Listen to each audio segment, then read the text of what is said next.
Ayan mga kaibigan, oh. Tingnan nyo. Punta tayo sa bundok, pero tingnan nyo yung ano. Lubunot na pala to. Na-harvest na yung kamuting kahoy dito naman napakalawak.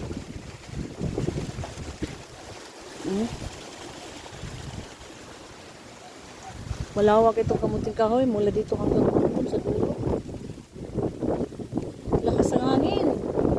Ay, sobra talaga. Tingnan nyo, oh. Pakaganda dito, di ba? Tapos yung bit-bit ko, oh. Oh, bit-bit ko. Ayan. Hala. Dito nilagay ano sa gilid, oh. Yung mga similya ng kamuting kahoy. Binunot. Maliliit pa. Ang daming mga laman, maliliit. Ayan, oh. De! Saglit!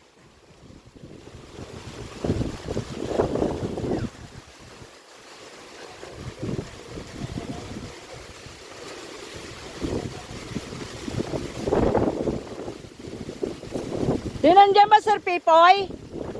Nandyan Sir Pipoy? Nauwi na?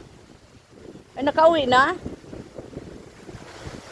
Mag-ano sana ako? Kauwi na pala. May... Ha? Nagtaga pa kasi ako ng saging. Para sa kanya eh. May 4 doon na buwig. Doon. Dalhin ko sana dyan. Sa pubo niya. Kasi hirap akong mag-ano doon eh. Liban? Lakas ng tubig.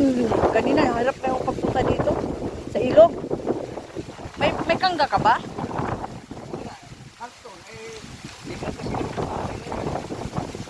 Apat kasi yung nabuwig eh.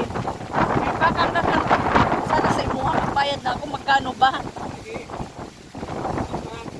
Bukas? Anong oras? Ha? Walang kariton? Kaya pala ni Sir Pipo yung kamuting kahoy niya? Nawala eh. Nawala? Ano yan? Gibili ang laman? Ay, may nagbili?